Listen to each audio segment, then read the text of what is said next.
तो चलिए इस वीडियो में जानते हैं फ़िल्टर के बारे में। देखिए फ़िल्टर जैसे ही आप खोलते हो तो आपको यहाँ पे इस तरह के ऑप्शंस दिखाई देते हैं, जिसमें पहला कलर्ड पेंसिल कंट्रोल F ऐसा करके लिख के आ रहे हैं।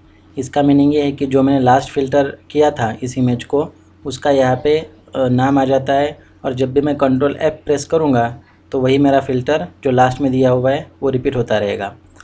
इसको हम स्किप कर देंगे। उसके बाद आता है फ़िल्टर गैलरी। जैसा कि आप देख रहे हो फ़िल्टर गैलरी, उसमें जो भी ऑप्शंस आते हैं वो इसी में से आते हैं, और बहुत सारे ऑप्शंस मतलब एक ही बार में आप प्रीव्यू के साथ आप कवर करके देख सकते हो। जैसे आप यहाँ से करोगे तो आपको पहले आर्टिस्टिक में जाना है, इसके बाद यहाँ से जो भी है इफ़ेक्ट आपको सिलेक्ट करनी है। ये आप तब कर सकते हो जब आपको पहले से पता हो कि इमेज में ड्राई ब्रश देने से क्या होता है, कटआउट देने से क्या होता है। अगर आपको ये सब पता नहीं है और आप फर्स्ट टाइम अगर यूज़ कर रहे हो तो यहाँ पे फ़ोटोशॉप में फ़िल्टर गैलरी का ऑप्शन दिया हुआ है। आप सिंपली इसके ऊपर क्लिक करके फ़िल्टर गैलरी का जो बॉक्स है वो यहाँ पे ओपन कर सकते हो। ओपन होने के बाद ये बॉक्स कुछ इस तरह से दिखता है। हम यहाँ से थोड़ा इसका जूम कम कर लेते हैं ताकि हमारे दोनों ऑब्जेक्ट यहाँ पे हमको दिख पाए। फिर देखिए यहाँ पे जो 5-6 ऑप्शंस दिए हुए हैं, इनमें आर्टिस्टिक है जिसके अंदर वही coloured pencil, cutout, dry brush, ये सब इफ़ेक्ट जो हमने वहाँ पे देखी थी फ़िल्टर में, लिस्ट में, बाहर मेनू में, वही सब ऑप्शंस यहाँ पे भी है। तो आप क्या कर सकते हो, यहाँ पे आपको सिर्फ क्लिक करना है और वो इफ़ेक्ट का प्रीव्यू आपको यहाँ दिख जाएगा। फ़िल्टर मतलब क्या होता है कि वही चीज़ है जो मोबाइल में आप फ़िल्टर्स यूज़ करते हो इमेज के ऊपर अलग अलग टाइप के, वही चीज़ आप फ़ोटोशॉप में इस तरह से कर सकते हो। फ़ोटोशॉप ने ये जो रेडीमेड फ़िल्टर्स यहाँ पे दे के रखे हैं, इनका यूज़ आप आपकी इमेज में कर सकते हैं। तो देखिए यहाँ पे मैंने कटआउट कर दिया है, इमेज को इस तरह से इफ़ेक्ट आ गई है। फिर ड्राई ब्रश है, ठीक है। ड्राई ब्रश से ये ड्राई ब्रश देने के बाद कुछ इस तरह की इफ़ेक्ट आ जाती है। हम थोड़ा जूम करके देख लेते किस तरह की इफ़ेक्ट है, ठीक है। हमारी नेचुरल इमेज थी एकदम, जो फ़िल्टर देने के बाद कुछ इस तरह से दिख रही है। फ्रेस्को है, नियॉन ग्लो, ये सब इफ़ेक्ट्स यहाँ पे दी हुई है। तो मैं सिर्फ आपको क्लिक करके यहाँ पे बता देता हूँ कौन सी इफ़ेक्ट किस तरह से दिखती है। फिर आपको जैसे ही कोई इफ़ेक्ट आपको पसंद आती है, आप उसको यहाँ से ओके कर देना है आपको, तो सेम वो इफ़ेक्ट वहाँ पे अप्लाई हो जाएगी। यहाँ पे नीचे कुछ ऑप्शंस भी दिए हुए हैं, जैसे पोस्टर एजेस के, या आप यहाँ से कुछ चेंज करोगे तो इमेज में भी कुछ चेंजेस हो जाएंगे। अभी आप इमेज में चेंज नहीं देख पा रहे हो क्योंकि जूम मैं थोड़ा ज़्यादा कर लेता हूँ। देखिए मैं थिकनेस यहाँ पे एज थिकनेस कम कर देता हूँ। देखिए इमेज में थोड़ा चेंज हो रहा है। तो इस तरह से यहाँ से कुछ कुछ चीज़ें हैं जो आप कम ज़्यादा करके इमेज को जो चाहिए वो इफ़ेक्ट दे सकते हो, ठीक है। देखिए इस तरह की इफ़ेक्ट आ चुकी है। यहाँ फ्लावर में भी इस तरह की इफ़ेक्ट दिख रही है और इमेज में इस तरह की। मैंने दोनों ऑब्जेक्ट इसके लिए रखे ताकि आपको क्लियरली पता चले इमेज के ऊपर इसका क्या असर होता है और ऑब्जेक्ट के ऊपर, फ्लावर के ऊपर, फ्लावर की जो फ़ोटो है उसके ऊपर इसका क्या असर होता है। फिर नीचे ब्रश स्ट्रोक में भी अलग अलग टाइप की इफ़ेक्ट्स हैं। अगर आप डायरेक्टली आपको पता नहीं हो तो मैं यही रिकमेंड करूँगा कि आप यहाँ ये जो फ़िल्टर गैलरी का जो ऑप्शन है वहाँ से आप इमेज के लिए जो भी इफ़ेक्ट चूज़ करने हैं यहाँ से करें। यहाँ पे आपको प्रीव्यू भी देखने को मिलेगा। लगभग सभी ऑप्शंस इसके अंदर कवर किए हुए हैं।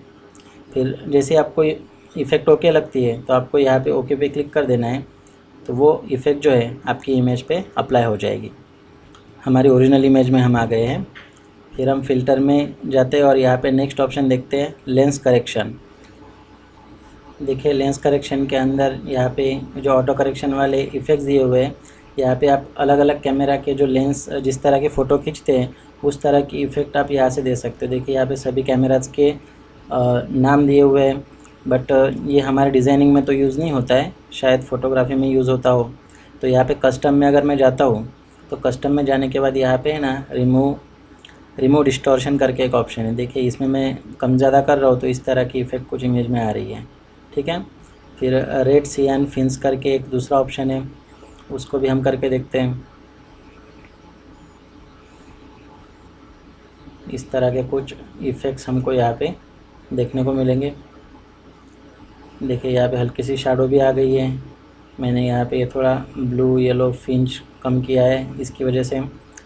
फिर एक नीचे वाला भी ऑप्शन हम करके देखते हैं क्या होता है, ठीक है। यहाँ पे मैं अमाउंट कम कर रहा हूँ तो आप देख सकते हो बैकग्राउंड में ऐसा ब्लैक ब्लैक कलर आ रहे हैं। अगर आपको इसकी ज़रूरत हो तो आप इसको यूज़ कर सकते हो, अदरवाइज़ ये ऑप्शन फ़ोटोग्राफी वाला है। देखिए यहाँ पे एंगल भी कुछ चेंज कर रहे हैं हम, तो इमेज का कुछ इमेज इस तरह से अपनी पूरी चेंज हो गई है। ठीक है, इसकी स्केल भी हम कम ज़्यादा कर सकते हैं। तो इस तरह के कुछ अलग अलग इफ़ेक्ट्स है जो फोटोग्राफी में शायद काम आते हो।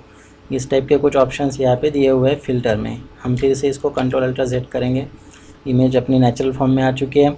फिर हम आगे देखते हैं फ़िल्टर में लिक्विफाई।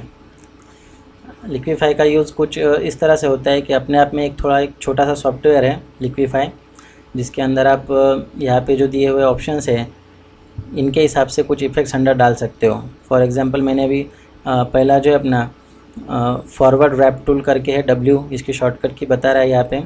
आप इसको अगर क्लिक करके इस तरह से पिंच करोगे, खींचोगे, देखिए इसको आप ड्रैग करोगे तो इस तरह से ये इफ़ेक्ट बन जाती है। ठीक है।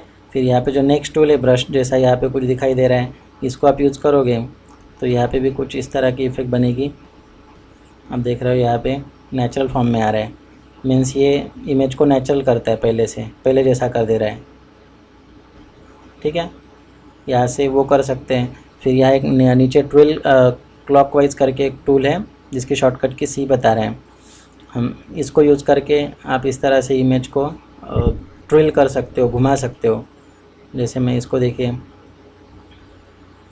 यहाँ पे क्लिक कर रहा हूँ, ये सब इमेज बहुत ही आड़ी टेढ़ी हो रही है। इन सब टूल्स का यूज़ करके आप इस तरह के चेंजेस आप इमेज में कर सकते हो। इसको मैं Ctrl+Z कर देता हूँ, नेचुरल फॉर्म में ला लेते हैं इसको पहले। ठीक है, फिर ये जो ऑप्शन है नीचे वाला, इससे इमेज ऐसे पिंच हो जाएगी। जैसे कि समझ लो इस मॉडल की आंखें थोड़ी बड़ी है तो हमको छोटी करनी है, तो आप इसको क्लिक करके इस तरह से पिंच कर सकते हो, तो ये तो छोटी आंखें हो जाएगी। ठीक है, देखिए इसका पूरा चेहरा मोहरा बदल चुका है। और इससे वही चीज़ अपोजिट हो जाएगी, जैसे आंखें अगर बड़ी करनी हो तो आप यहाँ से बड़ी आंखें कर सकते हो ऐसे।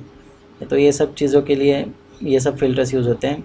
यहाँ पे और एक ऑप्शन है, इसको भी हम करके देखते हैं। देखिए इससे कुछ अलग ही इफ़ेक्ट आ रही है, बहुत ही मतलब अतरंगी इफ़ेक्ट इसमें आ रही है। हम इसको फिर से Ctrl+Z कर देते हैं और फिर से कुछ और ट्राई करते हैं। देखिए इस तरह के कुछ आड़ी टेढ़ी इफ़ेक्ट्स इसमें हम लोग दे सकते हैं। बस यही सब है। और यहाँ पे वापस और कुछ टूल है, फिर हैंड टूल है। अगर आपकी इमेज जूम में है, जूम करके रखा है आपने यहाँ पे, तो आप हैंड टूल की मदद से इसको इमेज का प्रीव्यू बड़े में भी साइड बाय साइड करके देख सकते हो। फिर नीचे जो जूम टूल है उससे तो जूम करके देख सकते हो। आप राइट क्लिक करोगे तो ये आप इसको कितना % का जूम चाहिए आपको, मैंने भी यहाँ पे 100% कर दिया है। 50% करके देखते हैं तो इस तरह से इससे जूम वगैरह होगा। और यहाँ पे भी बहुत सारे ऑप्शंस हैं, जैसे आपको ब्रश की साइज़, ब्रश डेंसिटी, ये सब चीज़ें हैं। इनको एडजस्ट करने के लिए यहाँ सब पे सब चीज़ें दे के रखी है आप टूल्स के अकॉर्डिंग। और यहाँ पे साइज़ वगैरह जो भी लेनी है वो टूल्स के अकॉर्डिंग आप ले सकते हो। ये सब जब आपको कुछ ओके लगे, परफेक्ट लगे, तो उस कंडीशन में आपको ओके कर देना है, तो वो वाला फ़िल्टर अपनी इमेज को अप्लाई हो जाएगा। ठीक है, जैसे कि आपने देखा था कि फ़िल्टर गैलरी में इसमें जो ऑप्शंस यहाँ पे लिस्ट में दिए हुए हैं उसमें कई सारे ऑप्शंस वहाँ पे इंक्लूड करके प्रीव्यू के साथ हम करके देख रहे थे। जो ऑप्शंस उसमें नहीं थे, जैसे कि ब्लर से आप कोई भी चीज़ को अलग अलग कंडीशन में ब्लर कर सकते हो। जैसे कि मैं यहाँ पे ये वाला ब्लर ले लेता हूँ। ठीक है, तो ये जो गैसियन ब्लर है इसकी हेल्प से आप इमेज को इस तरह से ब्लर कर सकते हो। आपके अकॉर्डिंग आप जितना चाहिए उतना ब्लर इसको यहाँ पे दे सकते हो। तो बेसिकली ब्लर करने के लिए इस फ़िल्टर का यूज़ होता है, ब्लर का। इसके अंदर ये अलग अलग टाइप के ब्लर है। मैं चाहूँगा कि आप ये सब प्रैक्टिकली एक एक ऑप्शन करके देखिए, तो आप खुद पता चल जाएगा कि कौन से टूल से किस तरह का ब्लर यहाँ पे होता है। ठीक है, तो फ़िल्टर में नेक्स्ट आते हैं ब्रश स्ट्रोक, ये भी शायद उसमें था, डिस्टॉर्ट भी था। नॉइस में देख लेते क्या है। नॉइस में आपको इमेज को अगर मीडियन करना है, कोई इमेज अगर बहुत ज़्यादा शार्प है और आपको उसको अगर कम शार्प करना है, तो उसके लिए आप मीडियन टूल का यूज़ कर सकते हो। जैसे फ़िल्टर में मैं नॉइस में मीडियन पे क्लिक किया मैंने तो आप देख सकते हो कि इमेज इस तरह से मतलब एक शार्पनेस एकदम से ख़त्म हो गई है। तो इस तरह का भी आप ब्लर इस तरह का भी फ़िल्टर आप अपनी इमेज को यहाँ से दे सकते हो। फिर आता है पिक्सलेट। पिक्सलेट में भी कलर हाफ टोन करके है। आप कलर हाफ टोन पे क्लिक करोगे तो यहाँ पे कुछ ऑप्शंस पूछेगा। फिर मैं यहाँ पे रैंडमली अभी कुछ भी जो भी लिखा है वही रखता हूँ और इसको ओके करके देखता हूँ। तो देखिए इस तरह की इमेज ये बन गई है। अगर ये डॉट आपको कुछ कम ज़्यादा छोटे बड़े चेंज करना है, सिंपली पिक्सलेट में कलर हाफ टोन में ये जो यहाँ पे ऑप्शन दिए हुए हैं इन सब में चेंज करके आप वो चेंज कर सकते हो। ठीक है, यहाँ पे जो भी आप फिगर्स चेंज करोगे उसके अकॉर्डिंग ये इफ़ेक्ट यहाँ पे अप्लाई हो जाएगी। पिक्सलेट में बहुत सारे ऑप्शंस और भी हैं, तो आप इनको करके देखिए। आपको ये सब ऑप्शंस अलग अलग करने में भी मज़ा आएगा और जो भी इफ़ेक्ट इनसे बनती है वो भी बहुत अलग अलग टाइप की इफ़ेक्ट बनती है। तो आपको ये सब देख के बहुत अच्छा लगने वाला है। आपको मैं चाहूँगा कि सारे फ़िल्टर आप एक बार एक एक करके आप ट्राई करके ज़रूर देखना। तो फ़िल्टर में जो हमारा अदर वाला ऑप्शन है उसके अंदर आपको custom, high pass, maximum, minimum और ऑफसेट इस तरह के 5 ऑप्शन बताता है। तो हाई पास से देखिए इस तरह की इफ़ेक्ट आप इमेज में दे सकते हो। इसका क्या डिज़ाइनिंग में अपने को कहाँ लगेगी इसके बारे में हम बाद में। हाई पास से इस तरह की इफ़ेक्ट आप दे सकते हो। तो फ़िल्टर में अदर में जो सबसे ज़्यादा हमारा ज़रूरी फ़िल्टर है वो है ऑफसेट। एक बार मैक्सिमम को भी करके देखते हैं। देखिए मैक्सिमम से इस तरह की इफ़ेक्ट आ जाती है, इमेज ऐसे ग्लो हो जाती है। ठीक है, आपको कम ज़्यादा जितनी चाहिए उतनी आप इमेज को ये आपके हिसाब से रख सकते हो। फिर उसके बाद मैक्सिमम के नीचे आता है मिनिमम। मिनिमम से देखिए डार्कनेस बढ़ रही है। ठीक है, इमेज बहुत ज़्यादा कम ज़्यादा डार्क आप यहाँ से कर सकते हो। फिर आते हैं मोस्ट इम्पॉर्टेंट ऑप्शन की तरफ, अदर के अंदर जो ऑफसेट है वो। देखिए ऑफसेट, इससे क्या होगा बेसिकली, इससे आपकी इमेज जो है रोल डाउन करने लगेगी। जैसे कि मैं यहाँ पे जैसे जैसे फिगर बढ़ाता हूँ, ठीक है, देखिए इमेज यहाँ से इस तरह से राइट साइड की तरफ जा रही है। फिर एक यहाँ से देखिए अभी फ्लावर जो है एकदम हमारा एज को टच हो रहा है यहाँ पे। अभी मैं इससे भी ज़्यादा करूँगा तो क्या होगा, ये फ्लावर यहाँ से बाहर निकलना स्टार्ट हो जाएगा। ठीक है, तो ये ऑफसेट्स की वजह से आप इमेज को इस तरह की इफ़ेक्ट दे सकते हो। वर्टिकल में करोगे तो इस तरह से वर्टिकल में भी होगा। अभी इसका यूज़ कहाँ पे होता है, जैसे कि मैं आपको अभी समझाने की कोशिश करता हूँ कि यहाँ पे मैंने कुछ वर्क कर दिया। ठीक है, मैं एक पेंसिल ले लेता हूँ। पेंसिल यहाँ से सिलेक्ट कर लिया हमने। हम यहाँ से नॉर्मल एक पेंसिल सिलेक्ट कर लेंगे। अभी देखिए यहाँ पे मैंने इस तरह का कुछ वर्क डाल दिया है। अभी ये वर्क यहाँ पे एक कंटिन्यूटी दिख रही है इसके अंदर। यहाँ पे कोई भी कट नहीं है, एक पूरा एक शेप ऐसा सांप जैसा शेप यहाँ पे मेरे को दिख रहा है। बट यही चीज़ मुझे यहाँ पे अगर करनी हो तो मेरे को किस तरह से करना पड़ेगा, इस तरह से हमको करना पड़ेगा। अभी मैं यहाँ पे जो इधर जा रहा है ऑब्जेक्ट, तो इसको तो मैं यहाँ से ऐसे मैन्युअली कंप्लीट नहीं कर सकता हूँ। अगर मैंने कर भी दिया तो ज़रूरी नहीं है कि वो बराबर दिखेगा। ठीक है, मैंने इस तरह से इसको कंप्लीट करने की कोशिश की है। फिर हम इसको ऑफसेट करके देखेंगे। तो वर्टिकल में मैं इसको 0 रख देता हूँ और यहाँ पे हम पहले 0 रखते हैं, इसके बाद हम इसको थोड़ा थोड़ा आगे बढ़ाते हैं। ठीक है, ऑफसेट में जाते हैं और यहाँ पे मैं 0 कर देता हूँ और यहाँ पे भी 0।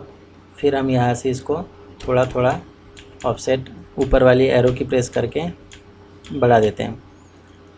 तो यहाँ पे जैसे पिक्सल बढ़ गए, आप देख सकते हो कि ये लाइन मेरी जो मैंने मैन्युअली यहाँ पे ड्रॉ की थी वो परफेक्ट नहीं आई है। इसको ओके कर देते हैं। आप देख सकते हो कि ये जैसे कंटिन्यूटी इसमें दिखती है, क्योंकि मैंने ये बनाया तब पूरा यहाँ का जो एरिया था वो मेरे एकदम परफेक्टली सामने था, जबकि ये मैंने जब बनाया था तब ये एरिया यहाँ एजेस में था। मतलब यहाँ से वो एरिया जो था वो 2 पार्ट्स में डिवाइडेड था। इसके लिए मुझे 2 पार्ट्स में अलग अलग शेप्स बनाने पड़े और मैन्युअली बनाए, इसके लिए वो इस तरह से कट गए। अभी आपको अगर क्या करना है, मैं Ctrl+Z करके वापस आया हूँ। फिर हम क्या करेंगे, अगर हमको भी यहाँ पे इस तरह का कुछ परफेक्ट ऑब्जेक्ट बनाना है तो हम पहले ही इसको ऑफसेट दे देंगे। ठीक है, जैसे मैंने ऑफसेट दे के इस इमेज को यहाँ पे इस तरह से सरका दिया, जिसकी वजह से क्या हुआ कि यहाँ पे जो ओपन एरिया था जो एजेस पे आ रहा था वो भी सेंटर में आ गया है। तो यहाँ पे मैं जो भी वर्क करूँगा तो एक ही बार में मेरा कंटिन्यूस आ जाएगा। फिर आप इसको इमेज को अगर वापस रेगुलर फॉर्म में लेके आते हो, ऑफसेट देके यहाँ पे जैसे +600 है तो मैं यहाँ पे -600 कर देता हूँ और इमेज को अपन रेगुलर फॉर्म में लेके आते हैं। तो क्या होगा, जो मैंने अभी यहाँ पे ऑब्जेक्ट बनाया है वो एकदम परफेक्टली कनेक्ट हो जाएगा।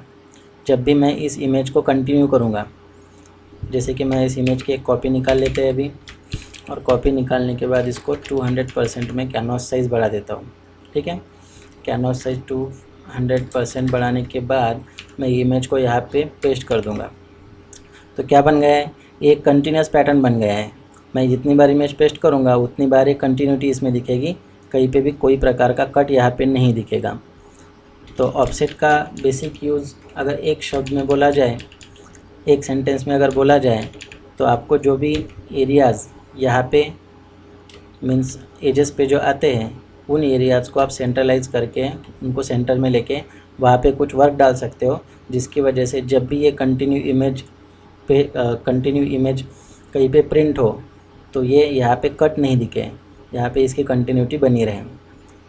तो ये इसका बेसिकली ऑफसेट का यूज़ है। तो इस तरह के ये सब फ़िल्टर्स यहाँ पे मौजूद है। यहाँ पे एक एक मैं मैन्युअली बताने जाऊँगा तो वीडियो बहुत लेंदी हो जाएगा।